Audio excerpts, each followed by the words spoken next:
শীতল হেরে মের হাওয়া, খোদার রহমত নাজিল হয় সেথা, খোদার রহমত নাজিল হয় সেথা।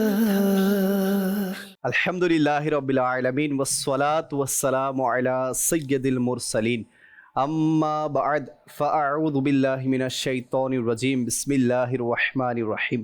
আসসালাতু ওয়াসসালামু আলাইকা ইয়া রাসূলুল্লাহি ওয়া আলা আলিকা ওয়া আসহাবিকা ইয়া হাবিবাল্লাহ।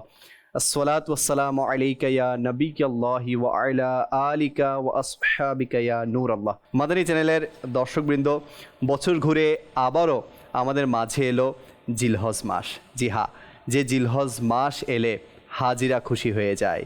যারা হজের জন্য বেকুল হয়ে থাকে তারা অনেক আন্দোলিত হয়ে যায় যে জিলহজ মাস চলে এসেছে। তো আলহামদুলিল্লাহ, সেই উপলক্ষকে কেন্দ্র করে, সেই দিনকে কেন্দ্র করে এবং এই জিলহজকে কেন্দ্র করে আলহামদুলিল্লাহ আমরা উপস্থিত হয়েছি 9 দিনব্যাপী একটি ট্রান্সমিশন নিয়ে, যার নাম হচ্ছে বরকতময় প্রভাত। তো আসুন দরুদে পাকের একটি ফাজাইল শুনে নেই। প্রিয় নবী রাসূল আরবি হুজুর পুন্নুর সাল্লাল্লাহু আলাইহি ওয়াসাল্লাম ইরশাদ করেন, যে ব্যক্তি আমার উপর একবার দরুদে পাক পাঠ করবে, আল্লাহ তাআলা তার উপর 10টি রহমত নাজিল করবেন, 10টি গুনাহ মাফ করবেন এবং 10টি পদমর্যাদা বৃদ্ধি করে দিবেন। সল্লু আলাল হাবিব সাল্লাল্লাহু আলা মুহাম্মদ সাল্লাল্লাহু আলাইহি ওয়াসাল্লাম, সালাতাম ওয়া সালামান আলাইকা সাইয়্যিদি ইয়া রাসূলুল্লাহ। প্রিয় ইসলামী ভাইরা এবং মাদানী চ্যানেলের দর্শকবৃন্দ, আমাদের সাথে মোবাল্লিকে দাওয়াত ইসলামী থাকবেন, নাতখা থাকবেন এবং বিভিন্ন প্যাকেজ থাকবে অনুষ্ঠানে এবং আলোচনা হবে।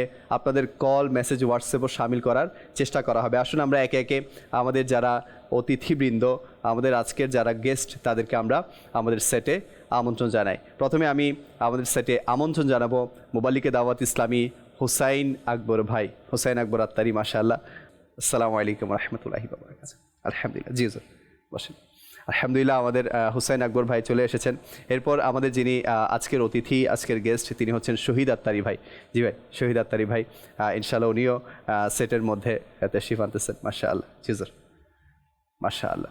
জি, আজকের যিনি আমাদের নাত খা, যিনি আমাদেরকে কালাম শোনাবেন, নাচ শোনাবেন, তিনি হচ্ছেন আমাদের আমানুল্লাহ আত্তারি ভাই। মাশাআল্লাহ, জি হুজুর। ওয়ালাইকুম আসসালাম রহমতুল্লাহি ওয়া বারাকাতুহু। দর্শকবৃন্দ, আসুন আমরা আজকের যেটি প্রথম সেগমেন্ট, সে প্রথম সেগমেন্টের দিকে আগ বাড়াই। জি, খোদার রহমত নাজিল হয় সেথা। মাশাআল্লাহ, আজকের প্রথম সেগমেন্ট হচ্ছে তিলাওয়াতে কুরআন, তরজুমা এবং তাফসির। আসুন আমরা প্রথমেই তিলাওয়াত এবং তরজুমা শুনে আসি। সল্লু আলাল হাবিব সাল্লাল্লাহু তাআলা আলা মুহাম্মদ সাল্লাল্লাহু আলাইহি ওয়াসাল্লাম। أعوذ بالله من الشيطان الرجيم. بسم الله الرحمن الرحيم. وإذ قال ربك للملائكة إني جاعل في الأرض خليفة قالوا أتجعل فيها من يفسد فيها ويسفك الدماء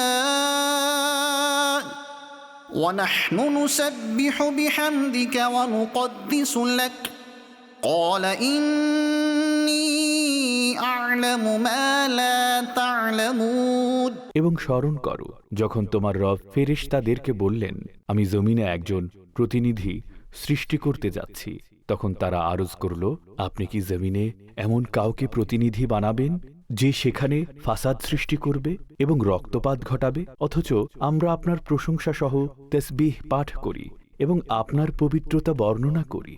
তিনি বললেন, নিশ্চয়ই আমি তা জানি যা তোমরা জানো না। وعلم آدم الأسماء كلها ثم عرضهم على الملائكة فقال أنبئوني بأسماء هؤلاء إن كنتم صادقين قالوا سبحانك لا علم لنا إلا ما علمتنا إنك أنت العليم الحكيم। আর আল্লাহ তাআলা আদমকে সকল বস্তুর নাম শিখিয়ে দিলেন।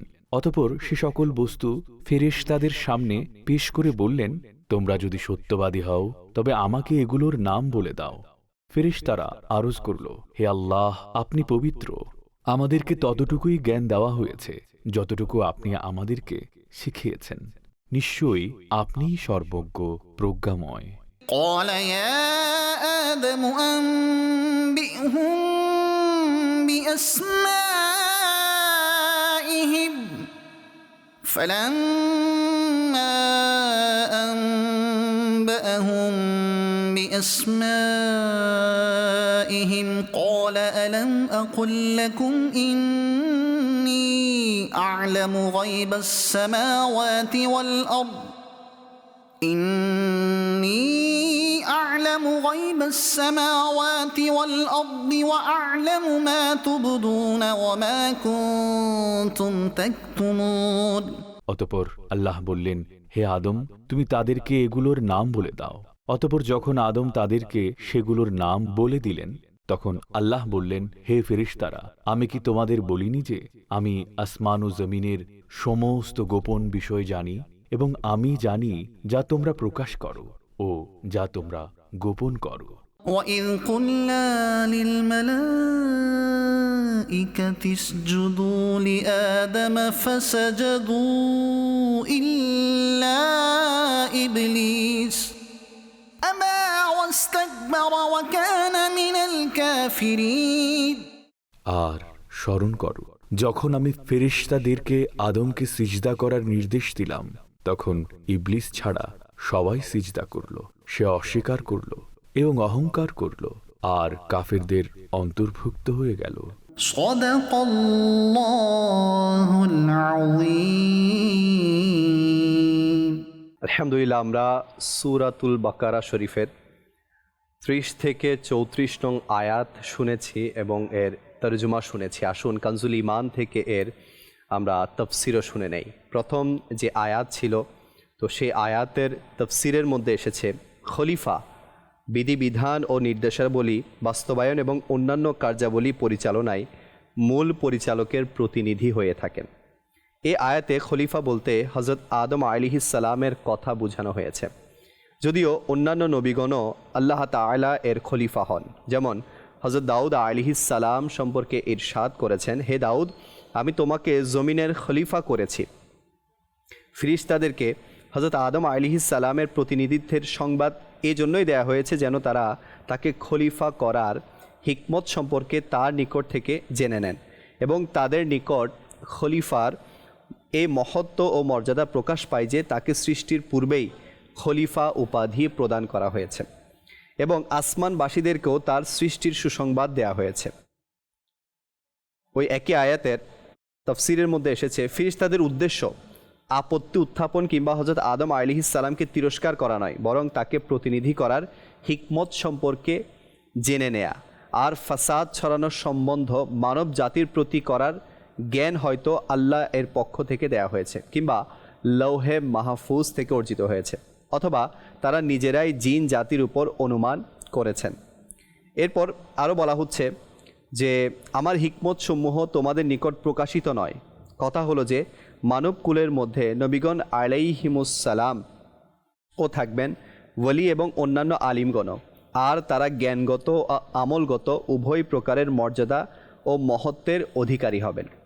পরবর্তী আয়াতের তাফাসিরের মধ্যে এসেছে, আল্লাহ তাআলা হযরত আদম আলাইহিস সালামের সম্মুখে সমুদয় বস্তু ও সব নামীয় বস্তু উপস্থাপন করে তাকে সেগুলোর নাম, গুণাবলী, কার্যকারিতা, বৈশিষ্ট্যাবলী এবং জ্ঞান, বিজ্ঞান ও কর্মকৌশলাদির মৌলিক বিষয়সমূহ সব কিছুর জ্ঞান ইলহাম সূত্রে দান করেছেন। যদি তোমরা তোমাদের এই ধারণাই সত্য হও যে আমি তোমাদের চেয়ে অধিকতর জ্ঞানী করে অন্য কোনো মাখলুক সৃষ্টি করব না এবং তোমরাই আমার খিলাফতের জন্য একমাত্র উপযোগী, তবে এ সমস্ত বস্তুর নাম বলে দাও। কেননা খলিফার দায়িত্ব হচ্ছে প্রত্যেক ক্ষমতার প্রয়োগ ও কার্য সম্পাদনের ব্যবস্থা করা এবং ন্যায় বিচার প্রতিষ্ঠা করা।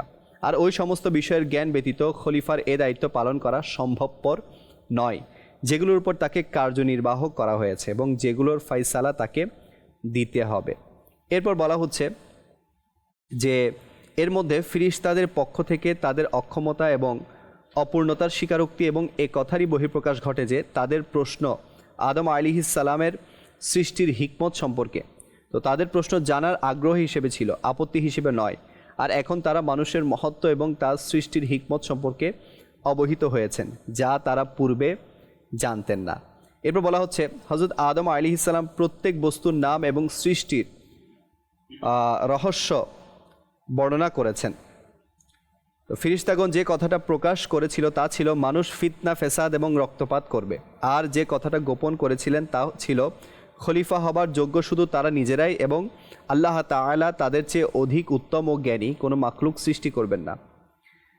তো এখান থেকে একটা মাসালা বয়ান করা হয়েছে, এই আয়াত থেকে মানুষের আভিজাত্য এবং জ্ঞানের শ্রেষ্ঠত্ব প্রমাণিত হয়। আর এই কথাও প্রমাণিত হয় যে শিক্ষা দানের সম্বন্ধ আল্লাহ তাআলা এর প্রতি করা শুদ্ধ, যদিও তাকে শিক্ষক নামে অভিহিত করা যায় না, কেননা শিক্ষক পেশাদার শিক্ষাদাতাকে বলা হয়। এ থেকে কথাও জানা যায় সমস্ত শব্দ ও ভাষা আল্লাহ তাআলা এর পক্ষ থেকেই প্রদত্ত। এরপর শেষ যে আয়াতে মুবারাকা ছিল এর তাফসিরের মধ্যে এসেছে আল্লাহ তাআলা হযরত আদম আলাইহিস সালামকে সমস্ত সৃষ্ট বস্তুর নমুনা এবং রুহানি জগৎ ও শরীর জগতের সমষ্টি করে সৃষ্টি করেছেন। অতঃপর তাদেরকে হযরত আদম আলাইহিস সালামকে সিজদা করার নির্দেশ দিয়েছেন, কেননা এতে কৃতজ্ঞতা প্রকাশ, হযরত আদম আলাইহিস সালামের শ্রেষ্ঠত্ব স্বীকার এবং নিজেদের মন্তব্যের জন্য ক্ষমা প্রার্থনার বহিঃপ্রকাশ ঘটে। আল্লাহ তাআলা আমাদের সবাইকে আল্লাহ পাকের হুকুম আহকাম মানার তৌফিক দান করুক এবং সমস্ত নবীদের ব্যাপারে আমাদের ভালো ধারণা করার, ভালো আকীদা পোষণ করার তৌফিক দান করুক। দর্শকবৃন্দ, আজকে আমাদের অনুষ্ঠানের বিষয় হচ্ছে রহমতের দিনগুলো। জি হ্যাঁ, এই দিনে অনেক ফজিলত আছে, অনেক বরকত আছে, অনেক আমলও আছে। ইনশাআল্লাহুল করিম আজকের মোবালিকে দাওয়াত ইসলামী থেকে আমরা এই আমলগুলো শুনবো, জানবো। তো আসুন শুরুতে আমরা একটি হামদে বারি তালা শুনে আসি, এরপর ইনশাআল্লাহুল করিম আমরা আলোচনার দিকে ফিরে যাব। সাল্লু আলাল হাবিব সাল্লাল্লাহু তাআলা আলা মুহাম্মদ সাল্লাল্লাহু তাআলা আলাইহি ওয়াসাল্লাম।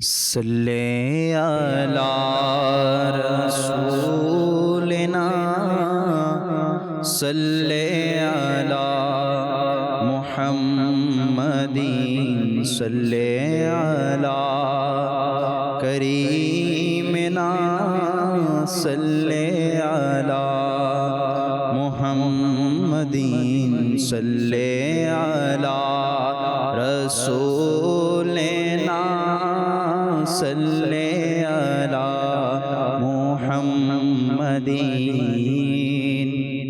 हम भी मदीने जाएंगे आज नहीं तो कल सहे, आका हमें बुलाएंगे, आका हमें बुलाएंगे आज नहीं तो कल सहे। सल्ले अला रसूलिना सल्ले अला मुहम्मदीन। अल्लाहु अल्लाहु अल्लाहु अल्लाहु अल्लाहु अल्लाहु अल्लाहु अल्लाहु अल्लाहु अल्लाहु अल्लाहु अल्लाहु। देखते चाहे हृदय तुम्हाय सुबहानाहु, देखते चाहे हृदय तुम्हाय सुबहानाहु। करे सबे जिकिर अल्लाहु अल्लाहु, करे सबे जिकिर अल्लाहु अल्लाहु। भूलिनी बोलबो ना, भूलिनी बोलबो ना, भूलिनी बोलबो ना खुदा তোমায় কবু মনে প্রাণে খুদা, মনে প্রাণে খুদা, মনে প্রাণে খুদা তুমি তুমি শুধু। আল্লাহু আল্লাহু আল্লাহু আল্লাহু আল্লাহু আল্লাহু আল্লাহু আল্লাহু আল্লাহু আল্লাহু আল্লাহু বাগানে গগনে আলোচনা তোমার বাগানে গগনে আলোচনা তোমার প্রভাতে নিশীথে আলোচনা তোমার প্রভাতে নিশীথে আলোচনা তোমার তুমি একক অদ্বিতীয় অনন্ত অসীম তুমি একক অদ্বিতীয় অনন্ত অসীম তব নেই অংশীদার তব নেই অংশীদার জাল্লা জালালুহু আল্লাহু আল্লাহু আল্লাহু আল্লাহু আল্লাহু আল্লাহু আল্লাহু আল্লাহু আল্লাহু আল্লাহু আল্লাহু সারা পৃথিবী চাই তোমায় পেতে শুধু সারা পৃথিবী চাই তোমায় পেতে শুধু আমরা তোমারই বান্দা হে সুবহানাহু আমরা তোমারই বান্দা হে সুবহানাহু তুমি পবিত্র অনন্ত অসীম তুমি পবিত্র অনন্ত অসীম হে রহিম রহমান হে রহিম রহমান হে রহিম রহমান আল্লাহু আল্লাহু আল্লাহু আল্লাহু আল্লাহু আল্লাহু আল্লাহু আল্লাহু আল্লাহু আল্লাহু আল্লাহু আল্লাহু আল্লাহু সুবহানাল্লাহ সুবহানাল্লাহ। আমাদের আজকের বিষয় হচ্ছে রহমতের দিনগুলো। রহমতের দিনগুলো কিভাবে কাটাবো, কিভাবে আমরা অতিবাহিত করব। আসুন শুরুতে আমরা আলোচনা শুনি আমাদের হুসাইন আকবর ভাইয়ের কাছ থেকে। জি হুজুর, কেমন আছেন আপনি? আলহামদুলিল্লাহ আলা কুল্লি হাল। মাশাআল্লাহ। জি হুজুর, রহমতের দিনগুলো। আলহামদুলিল্লাহ রাব্বিল আলামিন ওয়াসসালাতু ওয়াসসালামু আলা খাতামিন নবিয়্যিন। আল্লাহ পাকের দরবারে অশেষ শুকরিয়া আদায় করছি। জুলহজ্জাতুল মাস, এটা হচ্ছে হারাম মাস। হারাম মাস, এটা অত্যন্ত বরকতময় মাস।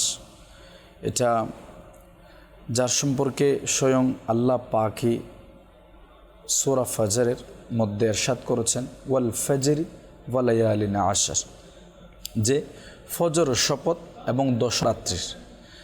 যে মুফাসসিরগণ বিভিন্নভাবে প্রায় মুফাসসিরগণ এই আয়াতে পাক দ্বারা, বিশেষ করে আব্দুল্লাহ বিন আব্বাস রাদিয়াল্লাহু তাআলা আনহু উনি বলেছেন, 10ম রাত্রি দ্বারা বুঝিয়েছেন এই যে জিলহজ মাসের প্রথম যে 10 দিন আছে এই 10 দিনকেই বুঝিয়েছেন। তো খুলাসা কালাম এটাই যে 10 দিন অর্থাৎ আল্লাহ পাকের নিকটে যে মাস আছে এই মাসগুলি আল্লাহ পাকের নিকটে সবচেয়ে দামি মাস হচ্ছে সৈয়দুশ শুহুরি রমাদান, অর্থাৎ রমাদানুল মুবারক মাস হচ্ছে মাসগুলির সরদার। ওয়া আযমুহা হুরমাতুন যুল হিজ্জা, এবং সম্মান ও মর্যাদার দিক থেকে সবচেয়ে মহান মাস হচ্ছে যুল হিজ্জাতুল হারাম মাস। সুবহানাল্লাহ সুবহানাল্লাহ। তো দেখেন তার মধ্যে এই মাসের মধ্যে ওলামায়ে কেরামগণ মুহাদ্দিসগণ আরও বলেন প্রথম 10 দিন খুবই গুরুত্বপূর্ণ আল্লাহর দরবারে। এটার মধ্যে অবহেলা মোটেও করা যাবে না।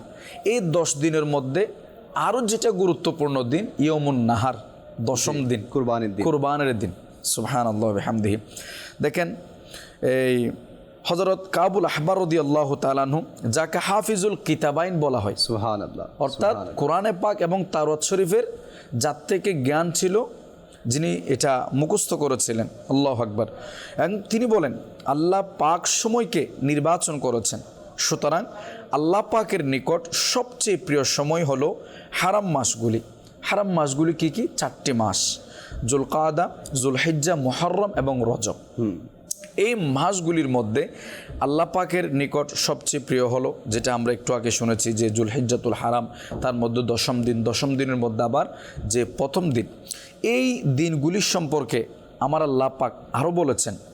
কোরআনে পাকের বিভিন্ন আয়াত পাওয়া যায়, যেমনটি অন্য আয়াতে পাকের মধ্যে আমার আল্লাহ পাক বলেছেন, আমরা নির্দিষ্ট সময়গুলির মধ্যে, নির্দিষ্ট দিনের মধ্যে আল্লাহকে স্মরণ করো, আল্লাহর জিকির করো। সুবহানাল্লাহ। সেই জন্য এই দিনগুলির মধ্যে আল্লাহ পাকের জিকির দ্বারা, আইয়ামি মালুমাত দ্বারা 10ম দিনকে বুঝিয়েছেন মুফাসসিরগণ, বেশিরভাগ এটাই বুঝিয়েছেন।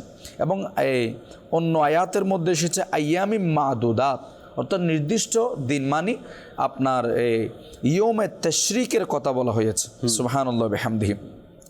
তো আমরা যদি যাই হাদিসে পাকের দিকে, রাসূল পাক সাল্লাল্লাহু আলাইহি ওয়াসাল্লাম এই দিনগুলির সম্পর্কে বলেছেন স্পষ্টভাবে, যেমনটি সহিহ আল বুখারী শরীফের মধ্যে এসেছেন।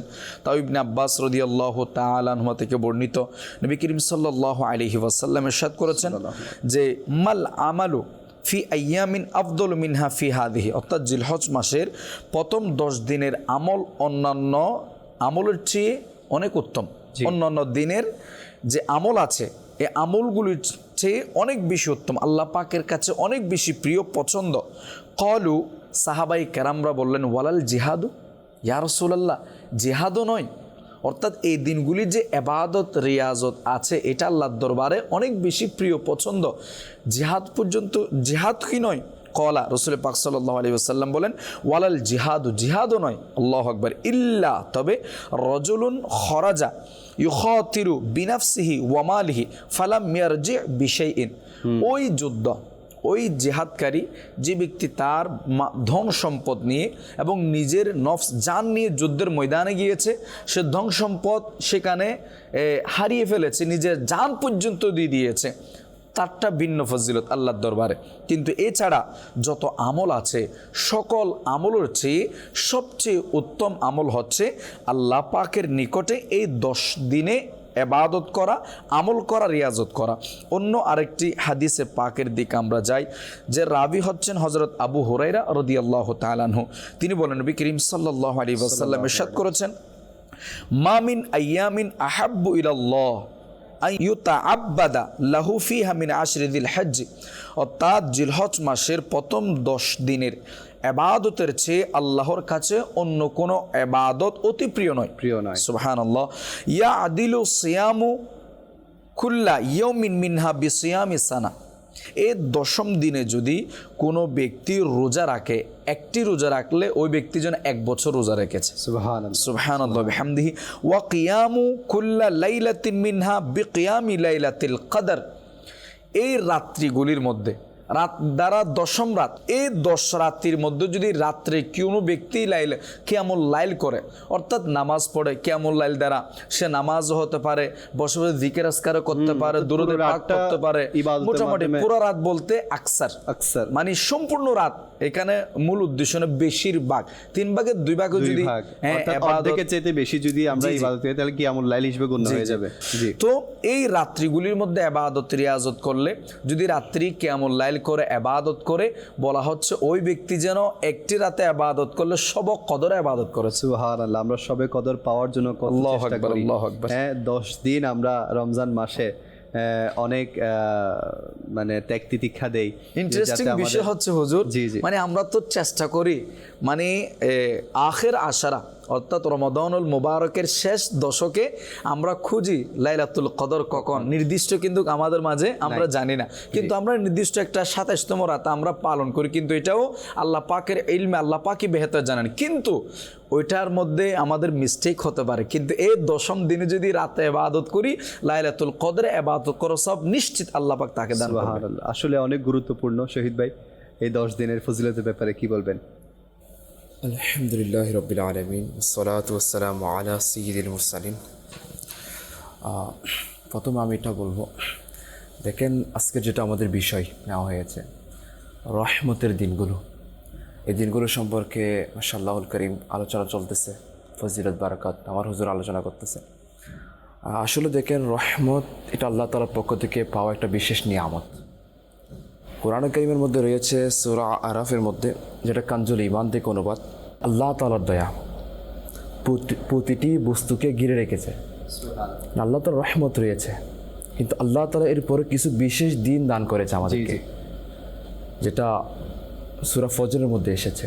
মানে আজকের এই ভোরবেলার কথাও বলতেছে ওলামায়ে কেরাম তাফসীরের মধ্যে লিখতেছেন, এই ওয়াল ফাজরি দ্বারা এই ভোরবেলাকে বোঝানো হচ্ছে। ঈদুল আজহার দিনের ওই যেটা 10ম তারিখ, এটাকেও বোঝানো হয়ে গেছে। সুবহানাল্লাহ। তো এই জন্য খুবই বরকতময় সময়, এই রহমতওয়ালা সময় এগুলো। কারণ আমার আল্লাহ তার রহমত প্রত্যেক বস্তুই ঘিরে রেখেছে। জি, আর আমরা সবাই জানি আমার আল্লাহ কত বেশি রহমতওয়ালা। আমরা যদি ঘটনার দিকে যাই, তাহলে তাফসীরে নবীর মধ্যে একটি ঘটনা এসেছে, যেন আমাদের মানে জজবা চলে আসে, যেন আমরা এই দিনগুলোকে অবহেলায় না কাটাই। জি। কারণ আমার আল্লাহ তাআলা কেমন রহমতওয়ালা, আর আমার আল্লাহ তাআলা আমাদেরকে রহমতের দিনও দান করেছে, সুবহানাল্লাহ। আমাদেরকে সুযোগ দিয়েছে, হায়াত দান করেছে। যে হায়াত না দিত তাহলে আমরা পেতাম না। আজকে এই দিনগুলো অনেকের কপালে, অনেকেই সৌভাগ্যবান হতে পারে নাই, অনেকে কবরের মধ্যে চলে গিয়েছে, জি। অনেকে মৃত্যু তাদেরকে আঘাত করেছে। তো এই জন্য তাফসীরে নবীর মধ্যে একটি ঘটনা এসেছে, দুই ভাই, এক ভাই নেককার ছিল, এক ভাই গুনাহগার ছিল। যখন গুনাহগার ভাই মৃত্যুর সম্মুখীন হলো, তখন নেককার ভাই বলতেছে, আমি তোমাকে অনেক বুঝিয়েছি, তারপরে তুমি গুনাহ থেকে বিরত হও নাই, এখন তোমার অবস্থা কি? তখন ওই গুনাহগার ভাই বলতেছে, হ্যাঁ আমার ভাই, যদি কাল কিয়ামতের দিন যদি আমার এই বিচার যদি আমার মায়ের হাতে দেয়, তাহলে আমার মা আমাকে কোথায় পাঠাবে, জান্নাতে নাকি জাহান্নামে? জি। তখন নেককার ভাই বলতেছে, মা তো জান্নাতেই পাঠাবে। তখন ওই গুনাহগার ভাই বলতেছে, আমার আল্লাহ তাআলা আমার মায়ের চাইতে বেশি দয়ালু। সুবহানাল্লাহ। এটা বলে সে ইন্তেকাল করলো। যখন তাকে দেখা হলো স্বপ্নের মধ্যে ইন্তেকালের পর, তখন জিজ্ঞেস করতেছে, আর তোমার এখন কি অবস্থা? বলছেন, আল্লাহ তাআলা আমার প্রতি দয়া করেছেন। সুবহানাল্লাহ। ওই একটি কথা যেটা আমি মৃত্যুর সময় বলেছি, আমার রব তাআলা আর মায়ের চাইতেও বেশি দয়ালু, এই কারণে আল্লাহ তাআলা আমাকে মাফ করে দিয়েছে। দেখেন আমার আল্লাহ তাআলার রহমত কত বেশি। মানে সারা জিন্দগি গুনাহ করেছে, কিন্তু মৃত্যুর সময় একটি বাক্য তাকে জান্নাতে নিয়ে গিয়েছে। এই জন্য আমার আল্লাহ তাআলা আমাদেরকে রহমতের দিন দান করেছে, যে দিনগুলোর মধ্যে আমরা ইবাদত করি। ফজিলত কেমন, কত বেশি ফজিলত! বলা হচ্ছে রোজা রাখলে 1 বছর রোজার সমান বলা হচ্ছে। চিন্তা করে দেখেন, প্রত্যেক রাত ইবাদত করা বলা হচ্ছে শবে কদরের রাতের সমান, ইবাদত করার সমান। তো এই জন্য আমাদের তো উচিত এটা, যে এই রাতগুলি ইবাদত করা, জিকির ইলাহি করা, আমার নবীর প্রতি দরুদ শরীফ পাঠ করা, রোজা রাখা যদি সম্ভব হয়। এরপর বিশেষতম তো 9ম তারিখ যেটা রোজা রয়েছে, হযরত মা আয়েশা সিদ্দিকা রাদিয়াল্লাহু ইয়াউমুল আরাফা, যেটা এই রোজাটা হচ্ছে 1000 রোজার সমান। হযরত আয়েশা সিদ্দিকা রাদিয়াল্লাহু তাআলার রিওয়ায়াত অনুযায়ী। আরেকটা রিওয়ায়াত অনুযায়ী এই রোজাটা 1 বছর আগের গুনাহ মাফ করে দিবে, 1 বছর পরের গুনাহ মাফ করে দিবে। কিন্তু এটা আবার হাজিগণ এই রোজা রাখতে পারবে না, এটাও রয়েছে। জি, যারা গায়র হাজি, যারা তারা রোজা রাখলে ছাড়া অন্য ইয়াতে আছে। তো এই জন্য আমাদের উচিত হচ্ছে এই রহমতের দিনগুলোতে বেশি বেশি আল্লাহ তাআলার ইবাদত করা, রিয়াজত করা, জিকির ইলাহির মাধ্যমে এই দিনগুলো অতিবাহিত করা। ইনশাআল্লাহুল কারীম যদি আমরা এই দিনগুলো জিকির ইলাহির মধ্যে যদি অতিবাহিত করি, তো আল্লাহ তাআলার রহমত ইনশাআল্লাহুল কারীম সফলতা সে হয়ে যাবে, যে আল্লাহ তাআলার রহমত পেয়ে যাবে। এই জন্য আমাদেরকে এই দিনগুলোতে বেশি বেশি ইবাদত করতে হবে। সবচেয়ে উত্তম বিষয় হবে যে রাসূল পাক সাল্লাল্লাহু আলাইহি ওয়াসাল্লাম তো 1 থেকে 9 তারিখ পর্যন্ত রোজা রাখার ফজিলত আলহামদুলিল্লাহ আমরা একটু আগে শুনেছি হাদিসে পাকের দ্বারা। তো এটাই বেস্ট হবে, সুন্দর হবে, ভালো হবে, হাদিসে পাকের উপর আমল হয়ে যাবে, আরাফাত দিবসে রোজার সওয়াব পেয়ে যাওয়া হবে। 8 এবং 9 তারিখ উভয় দিনে রোজা রাখা। সুবহানাল্লাহ। আমাদেরকে খুব সুন্দর একটি বিষয়ের দিকে মনোযোগ আকর্ষণ করেছেন আমাদের মোবালিকে দাওয়াত ইসলামী। আল্লাহ তাআলা আমাদের সবাইকে যা ফজিলত আমরা শুনছি এর উপর আমল করার তৌফিক দান করুক ইনশাআল্লাহুল কারীম। আমরা আলোচনার দিকে তো আবারও আসবো, আমাদের সময় হয়েছে দর্শকের কল নেয়ার। আসুন কিছু কল অনুষ্ঠানে আমরা শামিল করি। জি, মাদানী চ্যানেলের এই অনুষ্ঠানটি অনেক সুন্দর, আমার অনেক ভালো লাগে। মাদানী চ্যানেলের মোবাল্লিকদের জানাই ধন্যবাদ ও মুবারকবাদ। আপনাকেও অসংখ্য ধন্যবাদ এবং মোবারকবাদ আমাদের সাথে যুক্ত হবার জন্য। জি, পরবর্তী কল। আমি এতে গজল শুনতে চাই, কাছে দেখে না প্রিয় নবী। মাশাআল্লাহ, আমাদের সাথেই থাকবেন ভাইজান, আমরা চেষ্টা করব আপনার এই কালামটি শোনানোর জন্য। পরবর্তী কল। আমার নাম মোহাম্মদ কাইয়ুম। আপনাদের চ্যানেল আমি সবসময় দেখি, ভালো লাগে। আমার মাও বর্তমানে দেখে। মাশাআল্লাহ, আপনার মাও দেখছে। আল্লাহ তাআলা আপনার মাকে বরকত দান করুক। আমাদের সাথে এভাবেই যুক্ত থাকবেন। জি, পরবর্তী কল। রাজবাড়ী জেলা। আপনাদের অনুষ্ঠানটি আমি দেখছি, আমার অত্যন্ত ভালো লেগেছে। সবসময় আপনাদের চ্যানেলটি আমি দেখি, তো খুব ভালো লাগে। আপনি আমার জন্য দোয়া করবেন। ইনশাআল্লাহ আল্লাহ তালা আপনার সমস্ত নেক জায়েজ দোয়াকে কবুল করুক। এভাবে আমাদের সাথে থাকবেন, ইনশাআল্লাহ অনেক ইলমে দিন হাসিল করতে পারবেন। পরবর্তী কল। মোহাম্মদ আবু খুরাইরা, আমি একটি গজল শুনতে চাই। অতি শীতল হাওয়া মদিনারি। অতি শীতল হাওয়া মদিনারি, এই কালামটি আপনি শুনতে চেয়েছেন। আমাদের সাথেই থাকবেন। আমি বলবো যে ইনশাআল্লাহ কিছুক্ষণ পরে আমরা কালাম শুনবো। আমানুল্লাহ ভাই এগুলো নোট করে রাখবেন। আসুন, আমাদের দ্বিতীয় প্যাকেজের সময় হয়েছে। দেখি আজকের দ্বিতীয় প্যাকেজ কি। খোদার রহমত নাজিল হয় সেথায়। দ্বিতীয় প্যাকেজ হচ্ছে আজকের প্রশ্ন। আমাদের একজন মুবাল্লিগ সাধারণ মানুষদের কাছে কিছু প্রশ্ন করেছে। আসুন দেখি কি প্রশ্ন করেছে এবং তারা কি উত্তর দিয়েছে। জি, সালাম আলাইকুম রহমতুল্লাহি ওয়া বারাকাতুহু। ওয়ালাইকুম আসসালাম ওয়া রাহমাতুল্লাহ। কেমন আছেন আপনি? জি আলহামদুলিল্লাহ ভালো আছি। মাশাআল্লাহ, আপনার নাম কি? আমার নাম মোহাম্মদ মুহররম কাদেরী। জি মুহররম ভাই, হজ কোথায় হয়?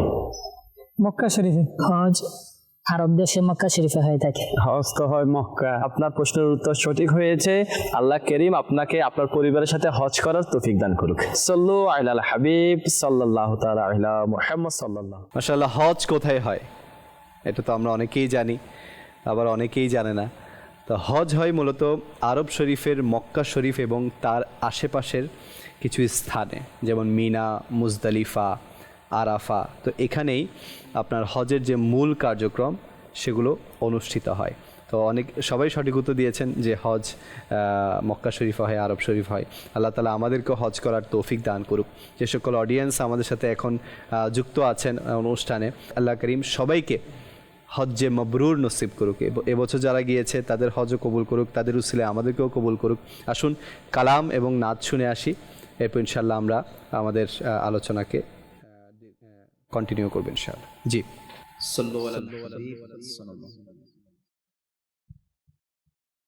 ও গো নবী তোমার আখলাকে অপরূপ, ও গো নবী তোমার আখলাকে অপরূপ, সবে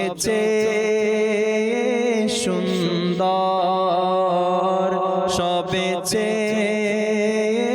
সুন্দর ভুবনে তোমার রূপ, ও গো নবী তোমার আখলাকে অপরূপ,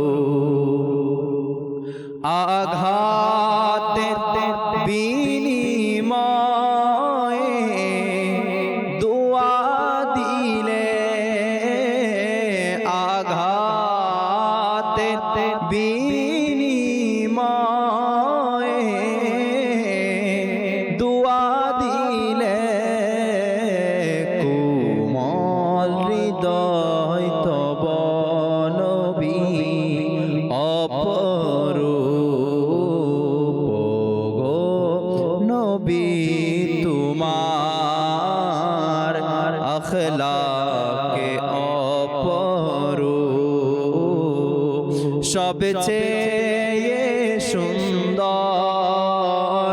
সবচেয়ে সুন্দর ভুবনে তোমার রূপ, গো নবী তোমার আখলাকে অপরূপ, কি আমল করেছ যদি বলো নবী, কি আমল করেছ যদি বলো নবী, বলবো রহমত চাই তোমার উত্তরে স্বরূপে,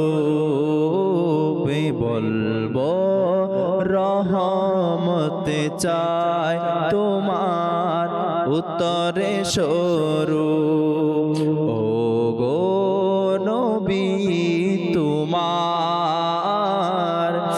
আখলাকে অপরূপ সবে চেয়ে সুন্দর, সবে চেয়ে সুন্দর, ভুবনে তোমার রূপ, ও গো নবী তোমার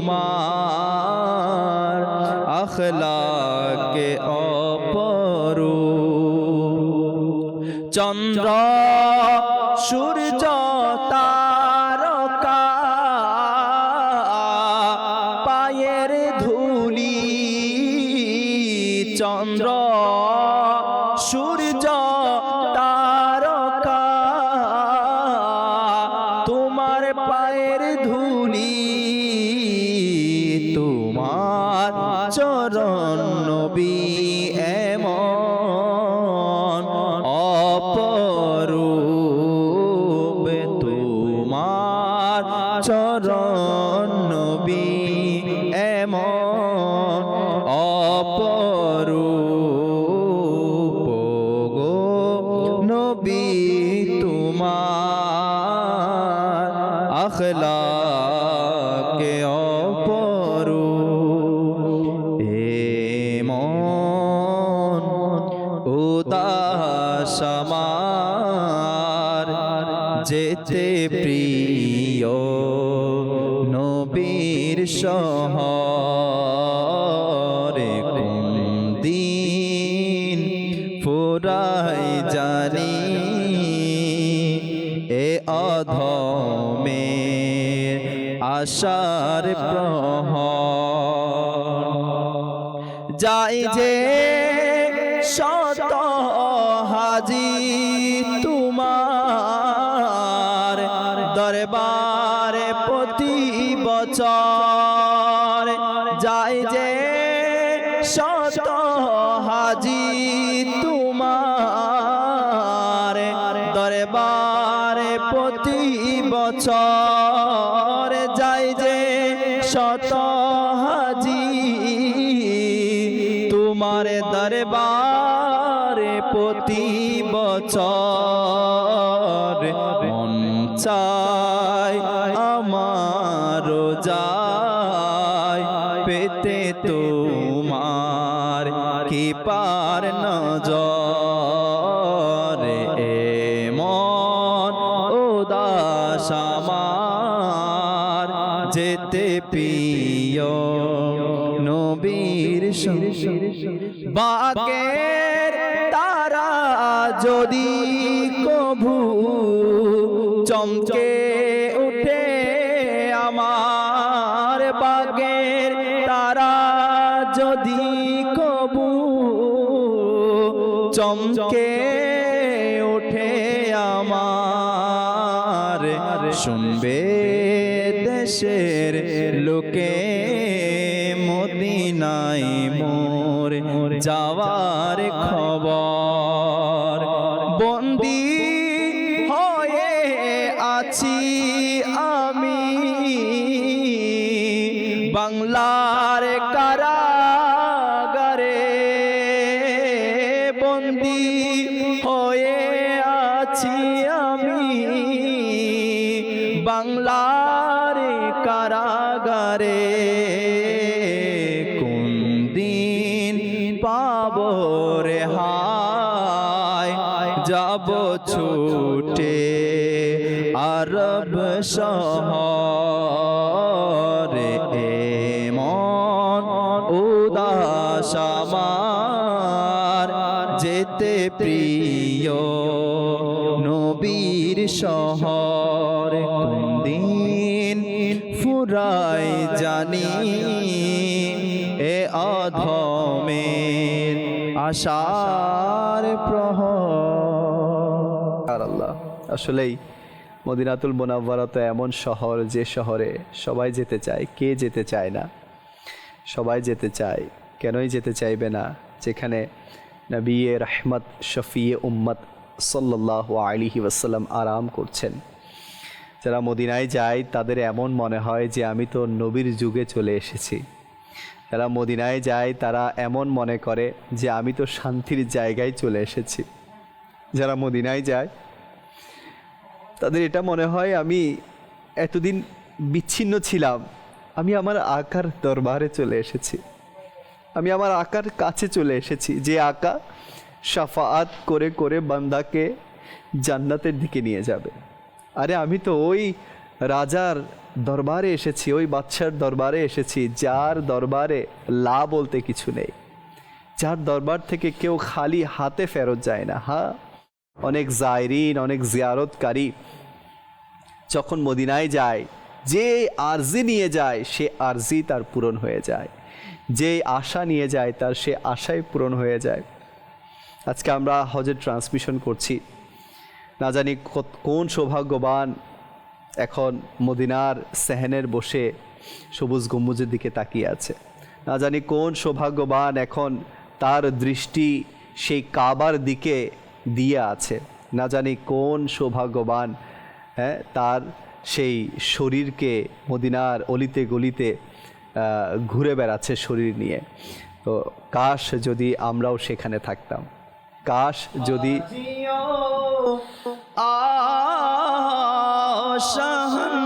শাহ কর যাতে কো হাজিও শাহ কর যাতে কো কাবা তো দেখে চুকে কাবে কা কাবা দেখো। আসলে মক্কায় যখন থাকা হয় এবং মক্কার যখন জিয়ারত করা হয় তখন বেকুল হয়ে যায় যে কখন মদিনায় যাব, কখন মদিনায় যাব। আর যখন মক্কা থেকে বিদায় নেয়ার পালা চলে আসে তখন মক্কাকে ছাড়ার একটা কষ্ট অন্তরের মধ্যে চলে আসে যে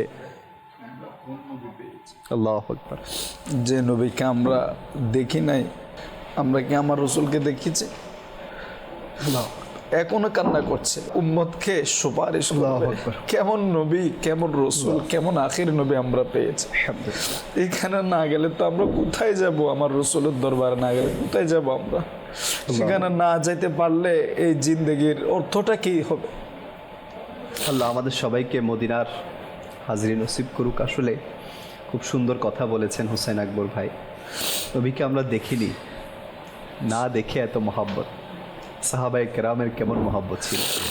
আপনারা তো নিজ চোখে দেখেছেন না, সবসময় আমার নবীর আশেপাশে ঘুরে বেড়াতেন, আমার নবীর সাথে থাকতেন, নবীর দরবারে পড়ে থাকতেন, তাদের কেমন মহাব্বত ছিল। আজ আমরা এত বছর পরে নবীর কথা শুনছি, এরপরে নবীর জন্য কান্না করছি, নবীকে পাওয়ার জন্য কান্না করছি, নবীর বিরহে কান্না করছি, মদিনায় যাওয়ার জন্য কান্না করছি।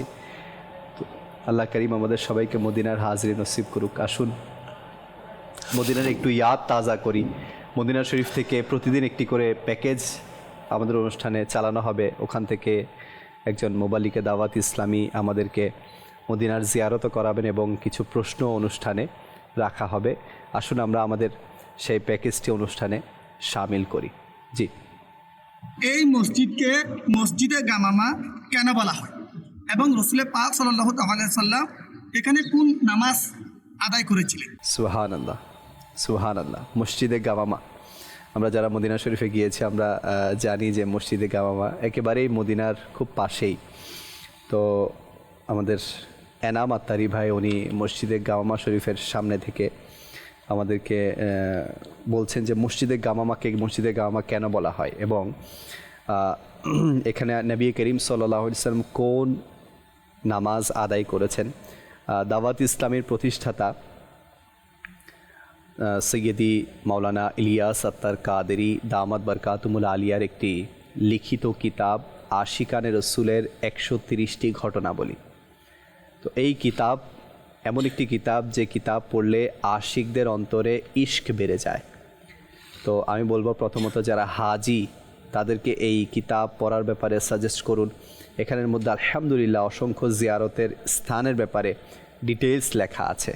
তো এখন যে প্রশ্নটা এনাম ভাই করেছেন এর উত্তরও আমি এই কিতাব থেকেই দিচ্ছি। 231 পৃষ্ঠায় লেখা আছে, মক্কা শরীফ বা জেদ্দা শরীফ থেকে মদিনা শরীফে আসার সময় মসজিদে নববী শরীফ আসার পূর্বে উঁচু গম্বুজ বিশিষ্ট অত্যন্ত সুন্দর একটি মসজিদ দেখা যায়। এটি মসজিদে গাওয়ামা, যেটি আপনারা এখন ভিডিওতে দেখেছেন। আমাদের প্রিয় আকাশ সাল্লাল্লাহু আলাইহি ওয়াসাল্লাম দ্বিতীয় হিজরিতে প্রথমবারের মতো ঈদুল ফিতর ও ঈদুল আজহার নামাজ এই জায়গাটিতেই খোলা ময়দানে আদায় করেছিলেন। এখানে তিনি সাল্লাল্লাহু আলাইহি ওয়াসাল্লাম বৃষ্টির জন্য দোয়া করেছিলেন। দোয়া করার সাথে সাথেই মেঘ জমে যায় এবং বৃষ্টি বর্ষণ শুরু হয়ে গেল। মেঘকে আরবিতে গামামা বলা হয়, সেই কারণে এই মসজিদকে মসজিদে গামামা বলা হয়। এখানে খোলা ময়দান ছিল। প্রথম শতাব্দীর মুজাদ্দিদ আমিরুল মুমিনিন হযরত সৈয়দুনা ওমর বিন আব্দুল আজিজ রাদিয়াল্লাহু তাআলা আনহু এখানে মসজিদ নির্মাণ করেন। মাশাআল্লাহ, আপনারা খুব সুন্দর মসজিদ দেখতে পেলেন। এটিও মদিনা শরীফের একটি জিয়ারতের স্থান। আল্লাহ আমাদের সবাইকে, বিশেষ করে যারাই এখন আমাদের সাথে যুক্ত আছেন এবং পরবর্তীতে অনুষ্ঠানটি দেখবেন, আল্লাহ করিম সবাইকে স্বচক্ষে সেখানে গিয়ে মসজিদে গাওয়ামা শরীফের জিয়ারত করার তৌফিক দান করুক। দর্শকবৃন্দ, দেখছেন অনুষ্ঠান বরকতময় প্রভাত। আজকের অনুষ্ঠানের বিষয় নেওয়া হয়েছিল রহমতের দিনগুলি। শহীদ ভাই, আপনার কাছে আসবো আবারও। রহমতের দিনগুলি, এই দিনে আমরা আর কি কি করতে পারি? আসলে দেখেন, রহমতের দিনগুলো যেগুলো আমরা এখন অতিবাহিত করতেছি, জি আলহামদুলিল্লাহ, আসলে দেখেন এটাতে আমরা দেখি এখানে এই মাস জুল হিজ্জাতুল হারাম যে মাসটা রয়েছে, জিলহজ মাস, এখানে কিন্তু আমরা দেখি অনেক ইবাদত রয়েছে। কিন্তু এর পাশাপাশি আমরা যদি দেখি দুইটা ইবাদত, একটা হচ্ছে হজ, সুবহানাল্লাহ, এটা হাজিরা করবে, আরটা হচ্ছে কোরবানি। এই দুটোটা ইবাদত আল্লাহ তাআলার কাছে খুবই মকবুলওয়ালা। জি। তো এর পাশাপাশি যদি আমরা এটাও দেখি, আমার নবী করিম সাল্লাল্লাহু আলাইহি ওয়াসাল্লাম এর জিন্দেগি কীভাবে অতিবাহিত করেছেন এই মাসে, আবার নবী করিম সাল্লাল্লাহু আলাইহি ওয়াসাল্লাম এই দিনগুলোতে কীভাবে অতিবাহিত করেছেন। এর পাশাপাশি আমরা যদি কিতাবের মধ্যে এটাও দেখি, এই মাস যখন আসবে বলা হচ্ছে এই মাস আসার আগে যেন আমরা যেন কী না করি, মানে শরীরের কোনো অঙ্গকে যেন না কাটি, এবং নখ, চুল, এভাবে অঙ্গ যেন আমরা কোনো অঙ্গ যেন কী না করি, না কাটি। কারণ কেন? যেন এটা এই মাসে যেগুলো সবচেয়ে উত্তম যে ইবাদত হজ, যেন তাদের সাথে সাদৃশ্যপূর্ণ হয়। মানে হাজিরায় কী করে না, কোনো নখ এগুলো হেরাম অবস্থায় কী করে না, কোনো কর্ম করে না, মানে কোনো কিছু কাটে না। এই জন্য তাদের জন্য সাদৃশ্যপূর্ণ হয়। যেন বলা হচ্ছে এই দিনগুলোতে তোমরা তোমাদের নখগুলো, তোমাদের চুলগুলো যেন না কাটো, কারণ হাজিদের সাদৃশ্য হবে। এর পাশাপাশি মুফতি আহমেদ ইয়ারকানি রাহমাতুল্লাহি তাআলা বলতেছেন, যারা কুরবানি করার সামর্থ্য থাকে না, তারা যদি এই আমল করে এই দিনগুলোতে, কেমন রহমত আমার আল্লাহ তাআলা, রহমত কেমন, এই দিনগুলো কেমন রহমত, বলা হচ্ছে তারা কুরবানির সওয়াব পেয়ে যাবে। সুবহানাল্লাহ, মুফতি আহমেদ ইয়ারকানি রাহমাতুল্লাহি তাআলা বলতেছেন। তো এই জন্য আমাদের উচিত হচ্ছে এই দিনগুলোর মধ্যে যদি নখ না কাটার এত ফজিলত, মাশাআল্লাহ, অনেকের সামর্থ্য থাকে না কুরবানি করার, সামর্থ্য থাকে না, তো সামর্থ্য না থাকা সত্ত্বেও যদি এই আমলটা করা হয় তাহলে কুরবানির সওয়াব আল্লাহ তাআলা তাকে দিয়ে দিবেন। আমরা দেখি যে এই 10 দিন বিশেষ করে মুসলমান ওই যে গরুর হাটে যাওয়া, সেখানে টাইম স্পেন্ড করা, এর মধ্যেই তাদের সময়টা চলে যায়। কিন্তু রহমতের যে এত বড় বড় দিন আমাদের কাছে এসেছে এবং আমাদের কাছে একটা সুযোগ এসেছে রহমত লুটে নেয়ার, তো এই দিনগুলোতে আমরা কেন ফোকাস করতে পারছি না? আসলে ফোকাস না করতে পারার অন্যতম কারণ হচ্ছে ইবাদতের প্রতি গাফেল। এই দিনগুলির প্রতি গাফেল থাকা, যেমনটি জুলহিজ্জাতুল হারাম মাসের প্রথম 10 দিন, রমাদানুল মুবারকের বিশেষভাবে শেষ 10 দিন এবং মুহররম হারাম শরীফের প্রথম 10 দিন, এই যে 30 দিন 10 করে, এগুলি খুবই গুরুত্বপূর্ণ দিন। এইগুলির মধ্যে আসলে আমাদেরকে এটা চিন্তা ভাবনা করা উচিত, আমি কি আগামী বছর এই 10ম দিনগুলি আমি পাবো, এই দিবসগুলি কি আমার জিন্দগির মধ্যে মিলবে নাকি মিলবে না, নাকি আগামী বছর এই জুলহিজ্জাতুল হারাম মাস আসার আগে আমি কবরের মধ্যে থাকবো। কত মানুষ গত বছর এই সময় ছিল, এবছর নাই, আগামী বছর আমি থাকবো কিনা এর কোনো গ্যারান্টি নেই। আসলে আমাদের না অনেক বড় বড় আশা আমাদেরকে, দুনিয়ার মোহ আমাদেরকে ইবাদত থেকে গাফিল রেখেছে, আমাদেরকে শয়তানের পতঙ্গ, শয়তানের জালের মধ্যে বেড়া জালে আমাদেরকে গ্রেফতার করেছে। আমরা চিন্তা করি অনেক বছর ভাববো আগামী বছর রোজা ধরবো আর কি, অথবা কিছুদিন পরে নামাজ ধরবো আর কি, আগামী বছর না হয় একেবারে পাক্কা ইমানদার মুত্তাকি হয়ে যাব, ইন্তেকালের আগে না হয় করে ফেলবো। মনে রাখা দরকার এই যে আগামী কালের যে চিন্তা ভাবনা আমি আপনি করছি, কত মানুষকে আমরা দেখেছি আগামীকাল অথবা আগামীর দিনের যেই তাদের নিয়ত আশা আকাঙ্ক্ষা ছিল এগুলি আপন আপন জায়গার মধ্যে পড়ে রয়েছে। আগামী দিন আগামী সময় আসার আগে সে কবরে চলে গেছে। তা আমাদের উচিত এই দিনগুলির মধ্যে গাফিলতি না করা, কেননা এই দিনগুলির মধ্যে যেভাবে ইবাদত রিয়াজত করার সওয়াব নেকি আল্লাহর দরবারে রয়েছে। বলা হচ্ছে হাদিসে পাকের মধ্যে ওয়াল আমালু ফিহিন্না ইউদাআফু সাবউ মিআতি দুআফিন, এই 10 দিনের নেকি 700 গুণ পর্যন্ত বাড়িয়ে দেওয়া হয়। বিপরীতে দেখেন কুরবান করা এটা ওয়াজিব আমাদের উপর, যাদের উপর সামর্থ্য আছে। কাদের উপরে? বালেগ, মুকিম, মুসাফির নয় এমন অবস্থা যার থেকে নিসাব পরিমাণ সম্পদ আছে, অর্থাৎ 52 তোলা রূপা সমপরিমাণ যার থেকে আছে কর্জ থেকে মুক্ত থাকবে, এবং এই নিসাব পরিমাণ সম্পদ এগুলি তার এই মৌলিক প্রয়োজনের বাইরে হবে, মৌলিক প্রয়োজনের বাহির হবে। 10ম তারিখ সুবহে সাদিক থেকে শুরু করে 12তম সূর্যাস্ত পর্যন্ত এই 3 দিনের ভিতরে যদি নিসাব পরিমাণ সম্পদ তার থেকে থাকে, তার উপরে কি আপনার কুরবান ওয়াজিব। তো এখন এটা ওয়াজিব, কিন্তু নামাজ পড়া ফরজ। ফরজ দেখেন এইটার চেয়ে আরো গুরুত্বপূর্ণ একটা বিষয় আমরা হাতছাড়া করছি। তাছাড়া আমার মাশাআল্লাহুল কারীম মোবাইল লিগে দাওয়াত ইসলামী যেটা বলেছে নোক চোল কর্ম না করা 10ম দিন পর্যন্ত, যারা কোরবানি করবে আর যারা কোরবানি করবে না তাদের উভয়ের জন্য আমল করলে কি হবে? সওয়াব। যেন কেন? ওই হাজী সাহেবদের সাথে সাদৃশ্য হওয়ার কারণে। তো এখানে আবার আপনি এটা এই আমলটা করা হচ্ছে মুস্তাহাব। লেখত ভাই, এই আমলটা করা মুস্তাহাব, কিন্তু আপনি 31 দিন হয়ে গেছে আপনি কর্ম করেন নাই। তো এখন 10ম দিন যদি আপনি এটাকে পালন করতে যান 41 দিন হয়ে যাবে। তো এখন 40 দিনের বাহিরে কর্ম না করা, নোক না কাটা, এটা হচ্ছে হারাম। এখন এই ওয়াজিব আপনার কাটা 40 দিনের অন্তরে আপনি এই মুস্তাহাব আমল করতে গিয়ে আপনি তো হারাম কাজ আপনি করতে পারবেন না। যেমনটি অনেককে বলতে শোনা যায় যে মুরগি এই 10 দিনে জবাই করা যাবে না, এটা হচ্ছে কুসংস্কার। অনেকে বলতে শোনা যায়, গতকাল খামার থেকে একজনে জিজ্ঞেস করেছে যারা কোরবান করবে তাদের জন্য মুরগি জবাই করা অথবা জান দেওয়া এটা মানে মানে নিষেধ, এটা কি?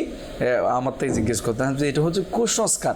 আবার মাআযাল্লাহ আমাদের সমাজ এখন কোথায় গেছে লিয়াকত ভাই? দেখেন আরেকজনও বলতেছে যে গত বছর কোরবানি করেছি 1 লক্ষ অথবা 1.5 লক্ষ টাকা দিয়ে আমি পশু কোরবানি দিয়েছি, এবছর আমার নিসাব পরিমাণ সম্পদের মালিক আমি নই। অর্থাৎ কোরবানি সে ঘরের মধ্যে অশান্তি সৃষ্টি করছে সম্মতি থেকে, অর্থাৎ আস্তাগফিরুল্লাহ, মানে এই আপনার কি বলে লোন নিয়ে কিস্তিতে সে কোরবানি দিতেই হবে, না দিলে মানুষ আমাকে কি বলবে? আসলে এরকম অনেক শ্রেণীর মানুষ আছে। ইয়াতাকাব্বালুল্লাহু মিনাল মুত্তাকিন, কোরবানি আল্লাহ পাক তাদেরটা কবুল করে যার দিলে তাকওয়া আছে, যার দিলের মধ্যে কি আছে? তাকওয়া আছে। সেজন্য আমরা যেন এগুলি করতে গিয়ে মানে রহমত না পেয়ে উল্টো আমরা আল্লাহর গজবের আমরা শিকার হচ্ছি। আল্লাহ পাক আমাদেরকে হেফাজত করুক। তো আসলে আমাদের বিষয়টা এটা না, আমাদের বিষয় হচ্ছে 10ম দিনের ইবাদত। আমি কয়েকটা বিষয় উল্লেখ করব। এই 10ম দিনে বিশেষ করে রাসূল পাক সাল্লাল্লাহু আলাইহি ওয়াসাল্লাম বলেছেন 10টি আমলের কথা। বিশেষ করে 1 নম্বর হচ্ছে তওবা ইস্তিগফার করা, অনেক বেশি তওবা ইস্তিগফার করা। বলা হচ্ছে তওবা এমন একটি বিষয়, এটা যদি কোনো যত বড় গুনাহগার হোক না কেন তওবা করতে দেরি, এই যে তওবাতুন নাসুহা, এটা যদি কোনো ব্যক্তি করে, মুসলমান যদি করে, তার সমস্ত গুনাহ আল্লাহ মাফ করে দিবেন। অনেকে তওবা করে এইভাবে না, এটাকে তওবা বলা হবে কিনা এটা আমাদের প্রচলন হয়ে গেছে। এটার নাম তওবা নয়, তওবার শর্ত আছে। তওবার 3টি শর্ত আছে। তওবার 3টি শর্তের মধ্যে 1 নম্বর হচ্ছে সে যেন যেই এই গুনাহের কাজ করেছে ইনস্ট্যান্ট এটাকে ঘৃণা করা। 2 নম্বর হচ্ছে এখান থেকে ফিরে আসা। 3 নম্বর হচ্ছে মৃত্যু পর্যন্ত তোবার উপর অটল থাকা। তোবা কবুল হয়েছে এটার অন্যতম আলামত হচ্ছে যে গুনাহের কারণে তোবা করেছে ওই গুনাহ মৃত্যু পর্যন্ত আর ফিরে না আসা, না যাওয়া। এখানে সামান্য কয়েকটা তোবা ইস্তিগফার অথবা গালের মধ্যে থাপ্পড় খেয়ে নেওয়া, এটাকে তো আর তোবা বলে না। বা আমরা হাঁটতে বসতে আস্তাগফিরুল্লাহ ইস্তিগফার রাসূল পাক সাল্লাল্লাহু আলাইহি ওয়াসাল্লাম দৈনিক 70 থেকে 100 বার কি করতেন? ইস্তিগফার করতেন। দেখেন রাসূল পাক সাল্লাল্লাহু আলাইহি ওয়াসাল্লাম মাসুম, শুধু মাসুম নয়, মাসুমিনদের সরদার, সরদার যিনি। আমার রাসূল পাক সাল্লাল্লাহু আলাইহি ওয়াসাল্লাম থেকে তো এই মানে ইস্তিগফার করার, তওবা করার, আস্তাগফিরুল্লাহ মাআযাল্লাহ, গুনাহ থেকে গুনাহ হয়ে গিয়েছে এই জন্য তওবা করা, এটা তো কোনো প্রয়োজনই নাই। এটা আমি আপনার জন্য শিক্ষা যে রাসূল পাক সাল্লাল্লাহু আলাইহি ওয়াসাল্লাম মাসুমদের সরদার হতে পারে, হয়ে 70 থেকে 100 বার ইস্তিগফার করতে পারে। তো আমরা গুনাহগার, আমাদের আপাদমস্তক গুনাহ, তো আমাদের কতবার ইস্তিগফার করা দরকার। আল্লাহ পাকের দরবারে এই ইস্তিগফার এত বেশি পছন্দ, আল্লাহু আকবার, এত বেশি পছন্দ, বলা হচ্ছে এই ইস্তিগফারের কারণে বান্দা মুহূর্তে আল্লাহ পাক থেকে যেটা চায় সেটা পেয়ে যায়। এই ইস্তিগফার আমাদের আদত বানা উচিত প্রতিনিয়ত। কমপক্ষে আমার রাসূল পাক সাল্লাল্লাহু আলাইহি ওয়াসাল্লামের সুন্নত পালন করতে গিয়ে 70 থেকে 100 বার আমরা যেন দাওয়াত ইসলামের 72 নেক আমলের মতো এই আমলটা আছে। উঠতে বসতে শুইতে সর্বাবস্থায় হারাম নাফাক জায়গা ছাড়া আমরা এটা করা উচিত। আল্লাহ পাক আমাদেরকে তৌফিক দান করুক। নাম্বার 2 হচ্ছে ফরজ ও নফল সালাতগুলো গুরুত্বের সাথে আদায় করা। যেমনটা আজকের ফজর নামাজ আপনি একটু আগে শুরুতে বলেছেন, যারা আদায় করেছে মুবারকবাদ। এবং করে প্রত্যেক মুসলমানের উচিত, দেখা যায় অন্যান্য দিনের মধ্যে আমরা যেভাবে অবহেলিত আমরা থেকে যাই, সেভাবে এই দিনগুলি আমরা গুরুত্ব দিই না। দেখেন, এই দিনগুলির গুরুত্ব দেওয়া মানে এই দিনগুলি থেকে শিক্ষা অর্জন করে মৃত্যু পর্যন্ত যেন আমরা ইবাদতের মতো অটল থাকতে পারি। আমরা কি জানি যেই হজে হাজি সাহেবাগণ গিয়েছেন গোটা পৃথিবী থেকে, বিভিন্ন আপন দেশ থেকে, কিন্তু ওইখানে না গিয়েও আপন দেশে থেকে হজের সওয়াব পেয়ে যায়। সুবহানাল্লাহ বিহামদি। তার মধ্যে একটা হচ্ছে যে 2 নম্বর আমরা বলেছি জামাত, ফরজ ইবাদত, নফল এই যে ইবাদতগুলি করা, বিশেষ করে জামাত সহকারে। হাদিসে পাকের মধ্যে আসছে, আপন ঘর থেকে যদি কোনো ব্যক্তি উজু করে, ভালো নিয়ত সহকারে উত্তম পোশাক পরে যদি সে ফরজ জামাতে শরীক হওয়ার জন্য বের হয় এবং ইশরাক শাস্ত নামাজ পড়ে, যেটা ফজর বেলা সূর্য উদয় হওয়ার 15 থেকে 20 মিনিট পরে পড়া হয়। এই 3টা আমল, একটা হচ্ছে জামাত সহকারে নামাজ পড়ার উদ্দেশ্যে, আরেকটা হচ্ছে ইশরাক শাস্ত, বলা হচ্ছে জামাত সহকারে নামাজ পড়ার উদ্দেশ্যে যদি আপন ঘর থেকে উজু করে বের হয়, আল্লাহ পাক তাকে হজ্জে মাবরুর সওয়াব তার আমলনামায় দান করে। সুবহানাল্লাহ। এবং ইশরাক শাস্ত পড়লে উমরার সওয়াব তার আমলনামায় আল্লাহ পাক দান করবে। সুবহানাল্লাহ বিহামদিহি। তো এগুলি যেন আমরা গাফিলতি না করি। এরপর নাম্বার 3 হচ্ছে সিয়াম পালন করা, রোজা রাখা, যেটাকে আমরা একটু আগে অনেক ফজিলত শুনেছি।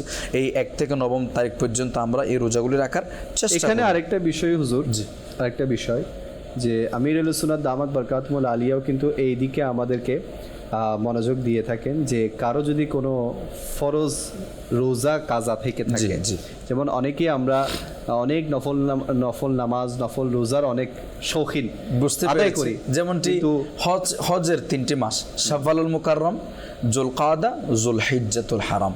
এই যে শাওয়ালের 6 রোজা আছে, অনেকে যেমনটি নির্দিষ্ট সময়ে এবং অনেকে বৃদ্ধাবস্থায় অসুস্থতার কারণে যে রোজাগুলি রাখতে পারে না, মনে রাখবেন ফরজ আগে।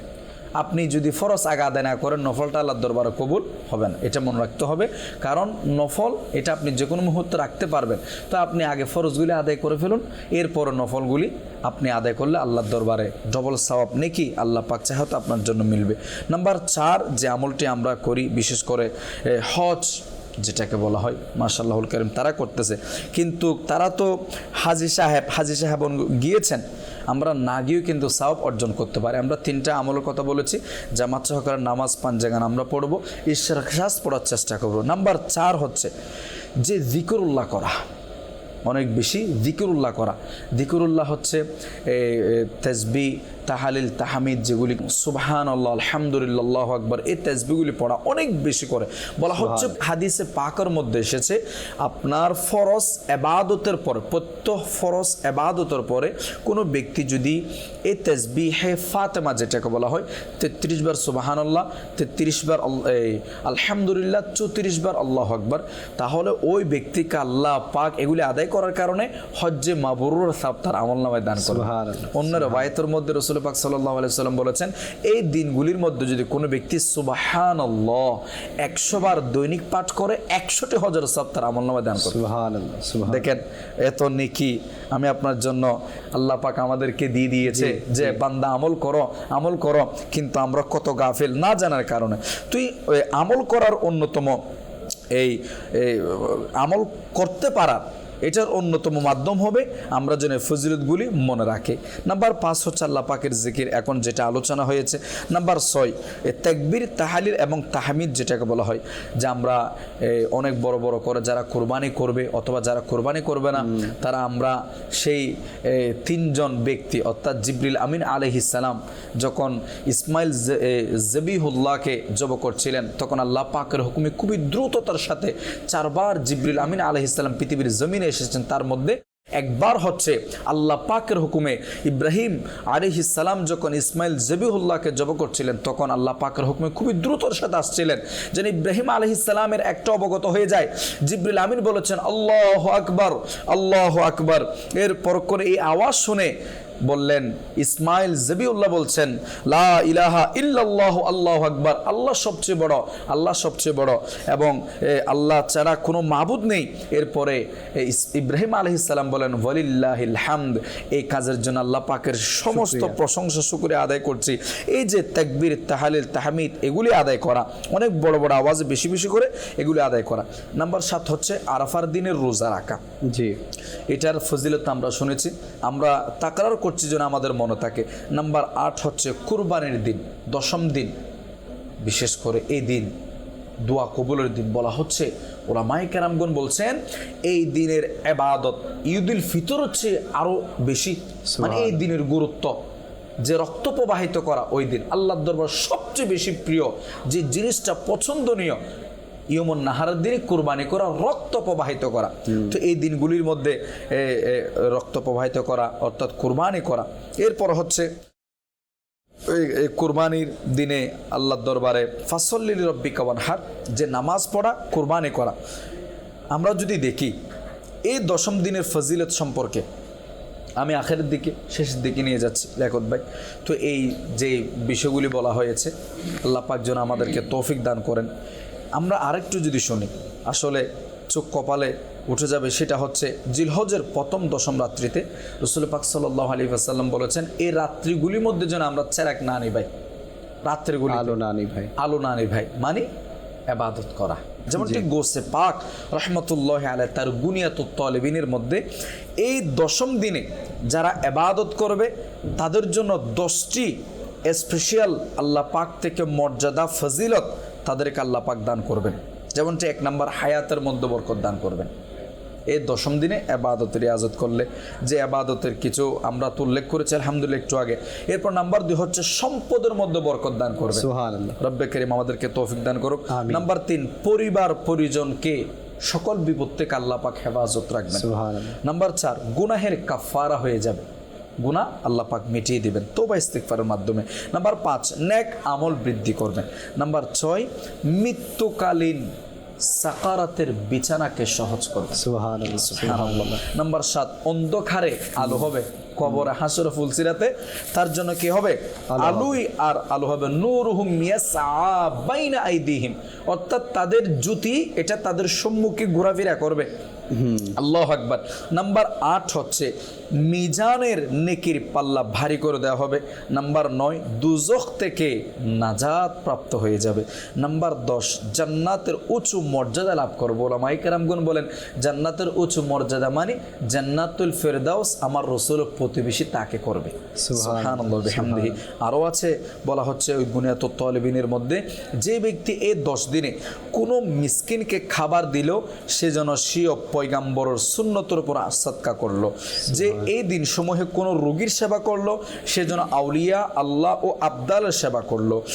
যে কোনো ব্যক্তি এই দিনগুলির মধ্যে নামাজে জানাজায় অংশগ্রহণ করলো সে যেন শহীদদের জানাজায় অংশগ্রহণ করলো।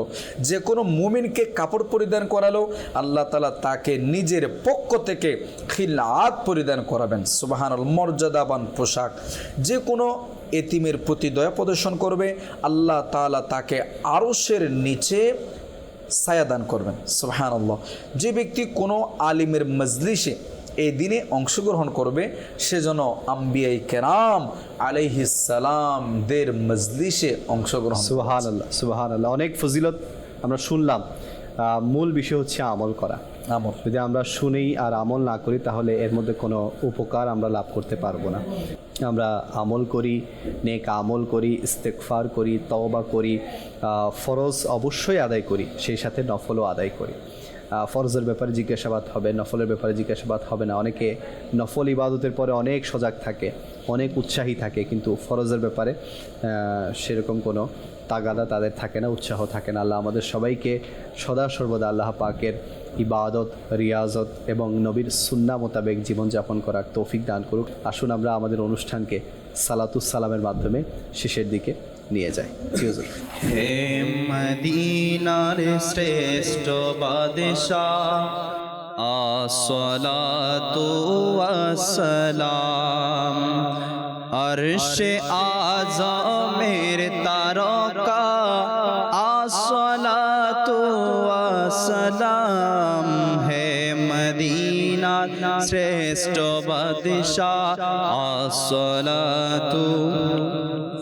রব্বি হাবলি উম্মতি বলে তুমি ধরাইলে, রব্বি হাবলি উম্মতি বলে তুমি ধরাইলে, ক্ষমা পেল উম্মতেরা, আসসালাতু ওয়াসসালাম। হে মদিনা শ্রেষ্ঠ বাদশাহ, আসসালাতু।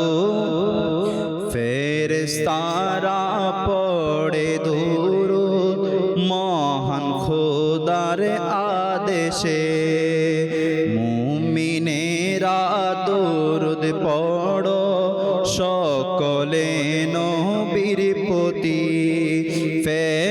ফেরেশতাদের ওজিফা, ফেরেশতাদের ওজিফা, আসসালাতু ওয়াসসালাম। হে মদিনা শ্রেষ্ঠ বাদশাহ, আসসালাতু ওয়াসসালাম। আরশে আযমের তারকা, আরশে আযমের তারকা, আসসালাতু ওয়াসসালাম। হে মদিনা শ্রেষ্ঠ বাদশাহ, আসসালাতু ওয়াসসালাম। আসসালাতু ওয়াসসালামু আলাইকা ইয়া রাসূলুল্লাহ, সুবহানাকাল্লাহুম্মা ওয়া বিহামদিকা লা ইলাহা ইল্লা আনতা আস্তাগফিরুকা ওয়া আতুবু ইলাইক। সুবহানাকাল্লাহুম্মা ওয়া বিহামদিকা লা ইলাহা ইল্লা আনতা আস্তাগফিরুকা ওয়া আতুবু ইলাইক। সুবহানাকাল্লাহুম্মা ওয়া বিহামদিকা লা ইলাহা ইল্লা আনতা আস্তাগফিরুকা ওয়া আতুবু ইলাইক। আসসালাতু ওয়াসসালামু আলাইকা ইয়া নবিয়াল্লাহ বিরহমাতিকা ইয়া আরহামার রাহিম।